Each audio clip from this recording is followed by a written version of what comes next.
Hello बच्चों, नमस्कार। कैसे हैं आप सब? आई होप आप सब बहुत ही अच्छे होंगे, स्वस्थ होंगे, अपनी अपनी पढ़ाई बहुत ही अच्छी तरीके से कर रहे होंगे। तो आज की क्लास में बच्चा हम पढ़ने वाले हैं टिश्यू।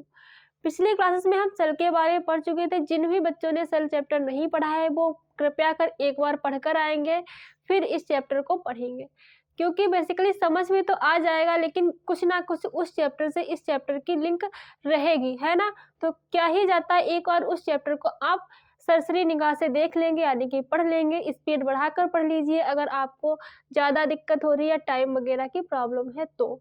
आज की क्लास में हम स्टार्ट कर रहे हैं टिश्यू। तो सारे के सारे बच्चे डालेंगे टिश्यू हेडिंग। टिश्यू, ऊतक, ऊतक, ऊतक। अब ऊतक होते क्या है बेसिकली? जैसे कि हमारी एक ये सेल थी, है ना, ये सेल है एक, ये हो गई हमारी एक कोशिका। कोशिका, अब इस कोशिका ने किया भाई विभाजन या डिवीजन, बहुत सारी कोशिकाओं का फॉर्मेशन कर लिया, बहुत सारी कोशिकाओं का फॉर्मेशन कर लिया, और यही क्या कहलाया हमारा? टिश्यू या ऊतक, है ना। क्या कहला? टिश्यू या ऊतक। ऊतक, टिश्यू, ये क्या है हमारी? सेल या कोशिका। इसके बाद जब टिश्यू बन जाएंगे तो टिश्यू फिर क्या करेंगे? डिवाइड करके अंग बनाएंगे, जैसे कि हमारी किडनी या हमारा लीवर, यही सब हमारे अंग बना लेते हैं ये टिश्यू डिवाइड कर करके। अंग बोले तो ऑर्गन, ऑर्गन, ऑर्गन मिलेंगे तो क्या बनेगा? ऑर्गन सिस्टम, यानी कि अंग तंत्र, अंग तंत्र, ऑर्गन, ऑर्गन सिस्टम। अब ऑर्गन सिस्टम मिलेंगे तो क्या बन जाएगा? हमारी पूरी की पूरी बॉडी, यानी कि शरीर, शरीर, पूरी की पूरी बॉडी का फॉर्मेशन हो जाएगा। आई होप आप लोगों को इतना समझ में आ गया होगा। इन सब चीज़ों की बाद में हम बात करेंगे। आज की क्लास में हम बेसिकली किसके बारे में पढ़ेंगे? टिश्यू के बारे में, कि ऊतक होता क्या है, ऊतक का फॉर्मेशन कैसे हुआ है, इन सब चीज़ों के बारे में हम जानने वाले हैं। तो ऊतक क्या है बेसिकली? हेडिंग तो पड़ी हुई है ऊतक। तो सबसे पहले इसकी हम डिफिनीशन लिख लेते हैं कि ऊतक है क्या।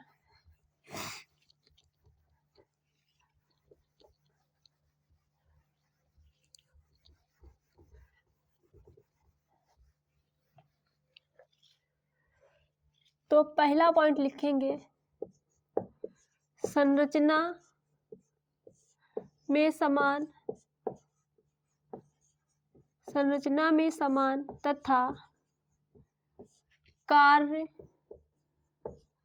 में समान कोशिकाओं का समूह, कोशिकाओं के समूह को ऊतक कहते हैं। किसको ऊतक कहेंगे? पहली बात तो उनकी संरचना एक जैसी होनी चाहिए, दूसरा उनका कार्य भी एक ही होना चाहिए, तो उसे हम क्या कह देंगे? ऊतक कह देंगे बच्चा, है ना। क्या कह देंगे? ऊतक कह देंगे। Group of cell, group of cell that are similar work and function। फिर बात कर लेंगे कि ऊतक के अध्ययन को क्या कहते हैं। ऊतक के अध्ययन को हिस्टोलॉजी, ऊतक के अध्ययन को हिस्टोलॉजी कहते हैं। ऊतक के अध्ययन को क्या कहेंगे? हिस्टोलॉजी कहेंगे। The study of tissue is known as histology. Tissue के अध्ययन को ही हम क्या कह देंगे, हिस्टोलॉजी कह देंगे। फिर बात करेंगे फादर ऑफ हिस्टोलॉजी या ऊतक विज्ञान के पिता कौन है। ऊतक विज्ञान के पिता, ऊतक विज्ञान के पिता या इन्हीं को हम जनक भी कह सकते हैं। तो ये है बिकेट। बिकेट, इनका पूरा नाम है Xavier Bichat, father of histology. Father of histology कौन है हमारे, बिकेट है। विकेट। आई होप आप लोगों को ये 3 पॉइंट समझ में आ गए होंगे। पहला पॉइंट हमने क्या पढ़ा कि संरचना में समान तथा कार्य में समान कोशिकाओं के समूह को ही हम क्या कहेंगे, ऊतक कहेंगे। ऐसा नहीं है कि क्या हुआ, 2 सेल गोल सेल मिल गई, 2 है ना, और 2 क्या हो गई, घनाकार सेल्स मिल गई, और ये एक बना लेंगे, टिश्यू का फॉर्मेशन कर लेंगे। ऐसा नहीं होगा, इनकी संरचना भी समान हो और ये कार्य भी एक जैसा करे। या हम मान ले 2 सेल हमने किडनी की मिला दी और 2 सेल हमने लीवर की मिला दी, अब ये नया लीवर बना लेंगी, तो ऐसा नहीं होने वाला। समान, जब लीवर की कोशिकाएं ही डिवीजन करके लीवर की कोशिकाएं बना सकती हैं, यानी कि टिश्यू बना सकती हैं, और किडनी की कोशिकाएं जो है वो डिवीजन करके किडनी की कोशिकाएं ही बना सकती हैं। आई होप आप लोगों को इतना समझ में आ गया होगा। फिर बात कर लेते हैं हम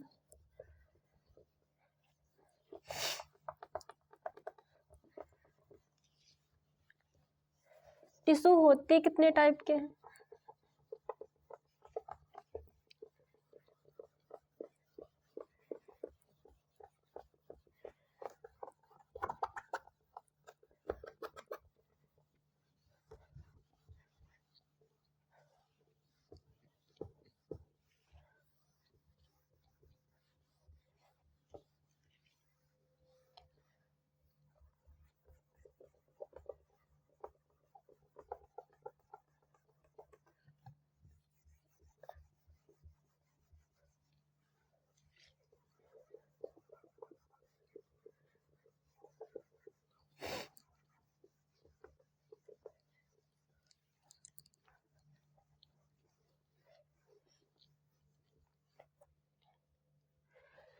टिश्यू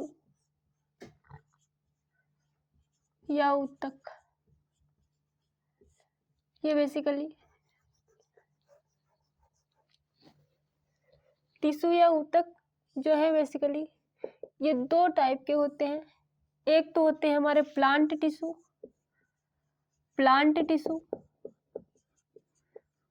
और दूसरे होते हैं हमारे एनिमल टिश्यू।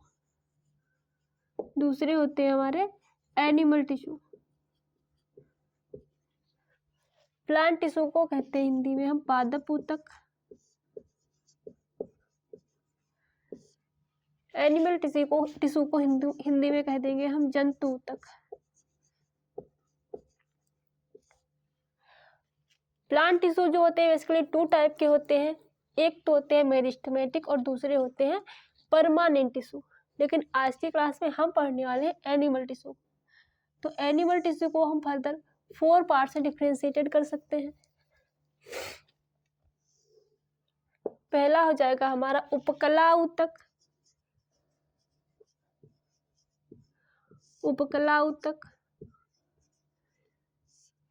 दूसरा हो जाएगा हमारा संयोजी ऊतक,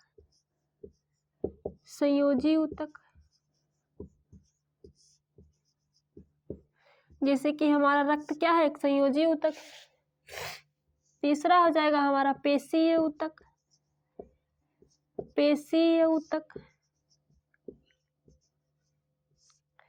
अगला हो जाएगा हमारा तंत्रिका ऊतक,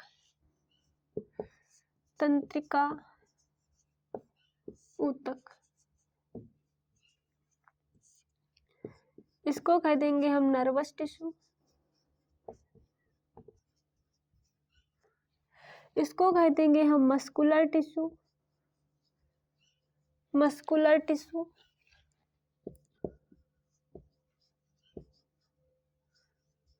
muscular tissue,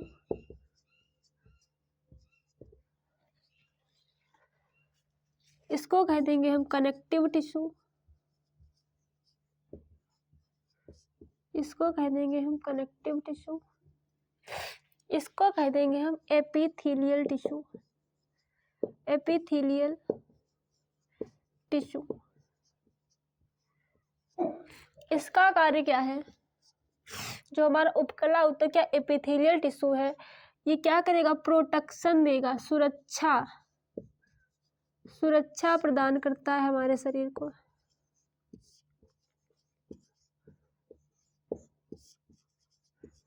provide protection, provide protection. जैसे कि हमारी स्किन है, वो क्या है? उपकला या एपिथेलियल टिश्यू का एग्जाम्पल है। हमारी स्किन क्या कर रही है? हमारे शरीर को सुरक्षा दे रही है, जिससे कि हम नहाते तो हमारे शरीर के अंदर पानी वगैरह ना जाए, है ना। जैसे कि अगर हमारी जब स्किन कहीं पर डैमेज हो जाती है तो डॉक्टर क्या कहता है? यहाँ पर पट्टी बांध के रखना, क्योंकि अगर हम वहाँ पे पट्टी बांध कर नहीं रखेंगे तो क्या होगा? हमारे मस्कुलर टिश्यू के अंदर वाटर ट्रांसफर हो जाएगा और वहाँ पे क्या होगी? सड़न पैदा हो जाएगी। आई होप आप लोगों को इतना समझ में आ गया होगा कि ये उपकला ऊतक क्या, एपिथेलियल टिश्यू का कार्य क्या है। उसके बाद हम बात कर लेते हैं कनेक्टिव टिश्यू का कार्य है ट्रांसपोर्टेशन। ट्रांसपोर्टेशन, ट्रांसपोर्टेशन परिवहन का कार्य करता है। जैसे कि परिवहन, जैसे कि हमने बहुत ज़्यादा फैटी फूड खा लिया जिसमें फैट की मात्रा बहुत अधिक थी। अब क्या हुआ? हमने जब फैट बहुत अधिक मात्रा में ली तो हमने खाई तो फैट मुंह से थी, गई तो हमारे पेट में थी, लेकिन फिर क्या हुआ? हमारे ब्लड में वो फैट मिली और फैट मिलकर ब्लड कहाँ गया? हार्ट के अंदर गया। हार्ट में क्या हुआ? कोलेस्ट्रॉल जम गया। फैट किस में कन्वर्ट हो गया? कोलेस्ट्रॉल में। और कोलेस्ट्रॉल ने क्या कर दिया? हमारे हृदय की दीवारों को कमजोर कर दिया, जिससे क्या हो जाता है? इंसान को अटैक पड़ने की भी दिक्कत हो सकती है अधिक मात्रा में जब कोलेस्ट्रॉल बढ़ जाता है तो यही काम है इसका, ट्रांसपोर्टेशन का कार्य भी करता है हमारा कनेक्टिव टिश्यू। अब हम बेसिकली देख लेते हैं कि होते कितने कितने टाइप के हैं। जैसे हमारे जो एपिथेलियल टिश्यू है ये कितने प्रकार के होते हैं, संयोजी ऊतक या हमारे कनेक्टिव टिश्यू है ये कितने प्रकार के हैं। अब हम बात कर लेंगे पेशी ऊतक यानी कि हमारे मस्कुलर टिश्यू है ये कितने प्रकार के हैं। और तंत्रिका ऊतक के बेसिकली पेपर में ज़्यादातर नहीं पूछे जाते हैं इसके कितने टाइप्स हैं, तो हम इनको स्किप ही करेंगे।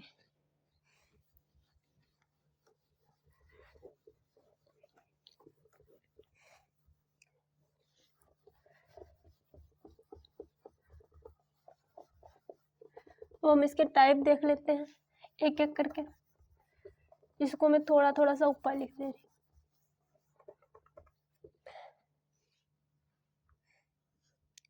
उपकला ऊतक, पहला तो ये हमारा है सिंपल स्क्वायमस। पहला हो जाएगा हमारा सिंपल स्क्वायमस।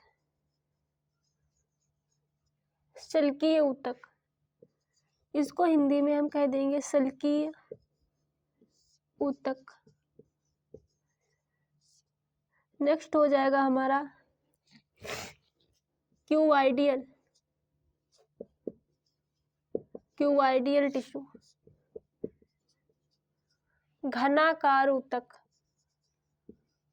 घनाकार ऊतक, घन के आकार की संरचनाएं मिलकर ऊतक बनाएंगी, लाइक दिस क्यूब लाइक। घन के आकार की संरचनाओं का फॉर्मेशन करेंगी ये हो गए क्यूबाइडियल या घनाकार ऊतक।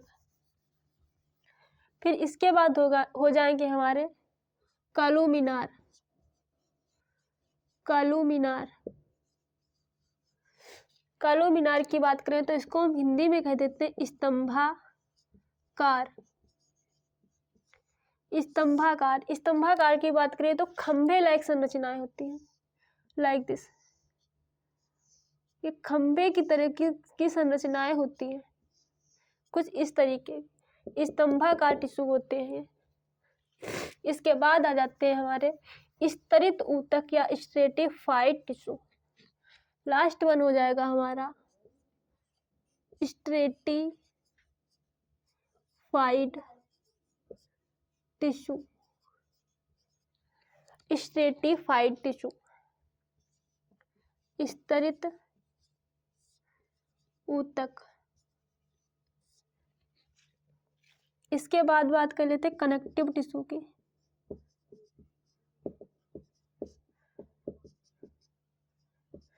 तो ये भी बेसिकली टू टाइप्स में इसको डिफ्रेंशिएटेड किया गया। पहला है हमारा डेंस कनेक्टिव टिश्यू,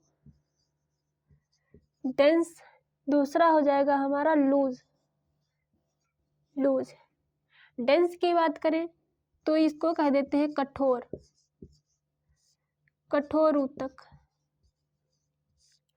और इसको कह देते हैं ढीला या एरियोलर, ढीले ऊतक, या इसी को कह देते हैं एरियोलर।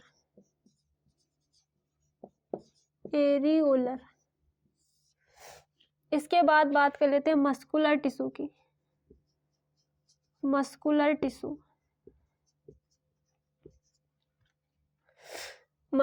टिश्यू ये दो तरीके के होते हैं,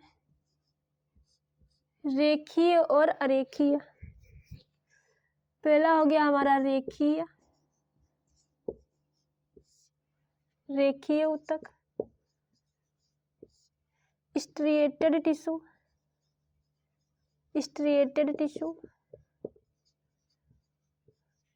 दूसरा हो गया हमारा अरेखीय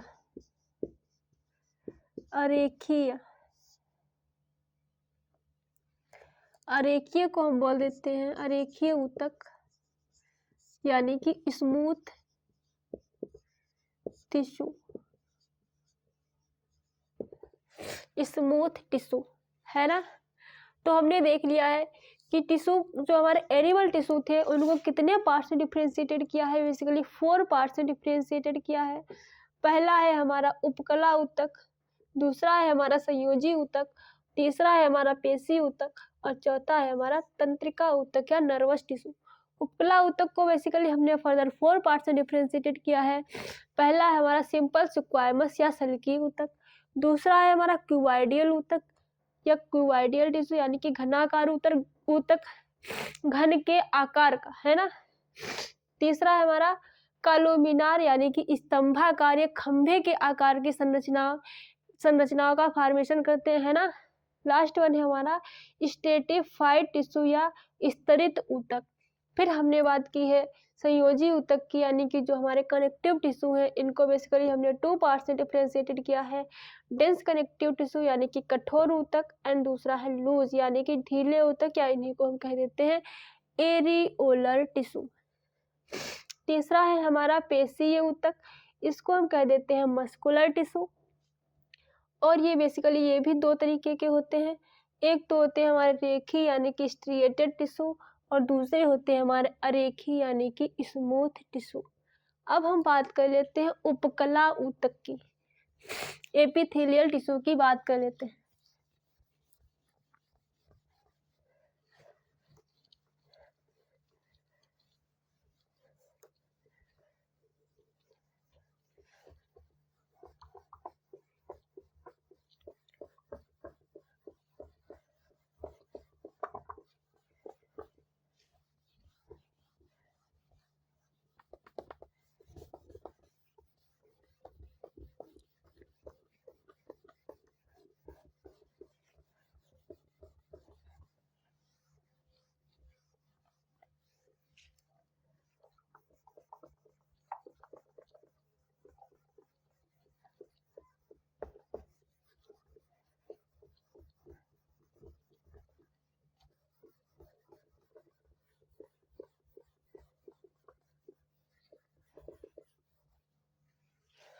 तो हेडिंग डालेंगे उपकला ऊतक या एपिथेलियल टिश्यू।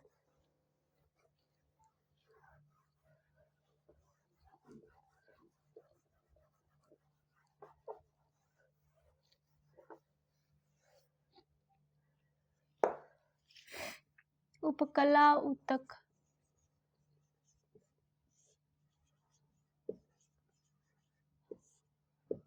उपकला ऊतक। इनकी बात करें तो इनमें पुनः जनन क्षमता अधिक होती है।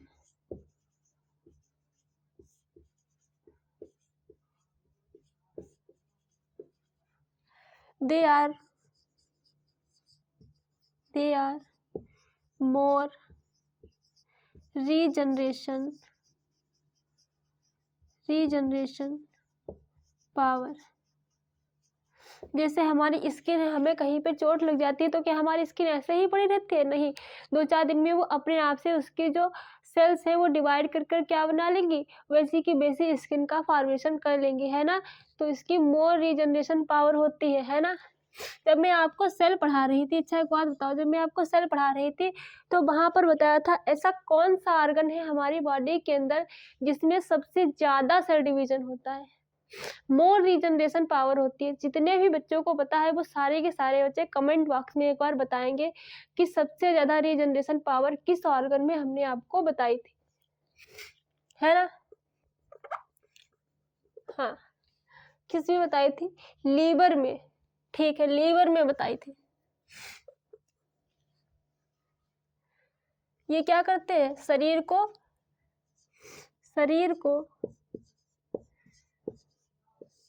सुरक्षा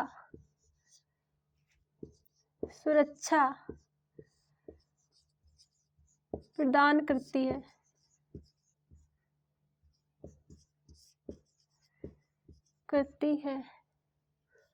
provide protection to our body. शरीर को क्या करेगी? सुरक्षा प्रदान करने का कार्य करेगी। फिर बात कर लेते हैं सिंपल स्क्वामस टिश्यू के। ये कहाँ पाए जाएंगे?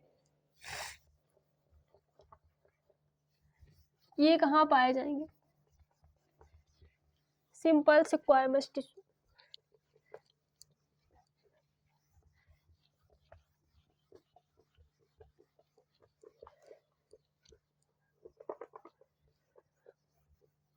शल्कीय ऊतक।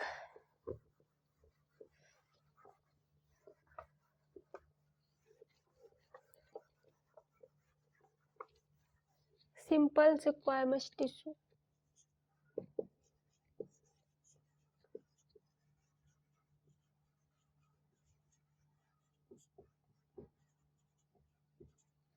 शल्कीय ऊतक।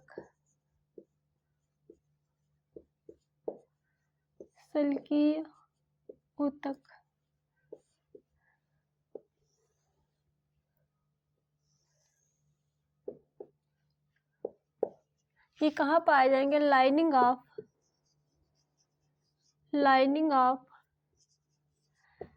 एल्वोलाई। गुर्दे की कूपिकाओं में। गुर्दे की कूपिकाओं में पाए जाते हैं, है ना। सिंपल स्क्वामस टिश्यू जो कहाँ पाए जाएंगे? Lining of alveoli. एल्वुलाई क्या होती है? हमारे गुर्दे के अंदर, हमारी किडनी के अंदर क्या होंगी? अंगूर के गुच्छे की समान संरचनाएं कुछ इस तरीके की होती हैं। इन्हीं के अंदर हमको क्या दिखाई देंगे? ये सिंपल स्क्वामस टिश्यू दिखाई देंगे। अगला है हमारा, और ये कहाँ पाए जाएंगे? फीमेल की फेलोपियन ट्यूब के अंदर पाए जाएंगे।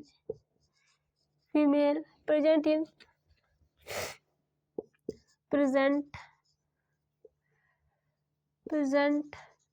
इन फीमेल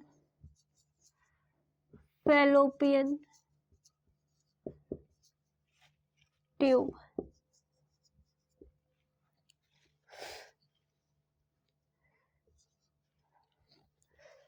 मादा की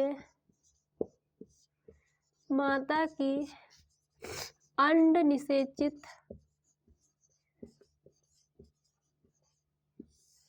नलिका में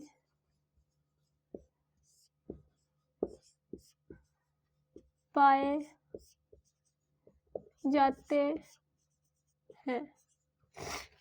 आई होप आप लोगों को इतना समझ में आ गया होगा कि हमारे सिंपल स्क्वामस टिश्यू जो है, हमारे सेल की उपकला ऊतक जो है वो कहाँ पाए जाएंगे। पहली बात तो हमारी लाइनिंग ऑफ एल्वुलाई के अंदर पाए जाएंगे।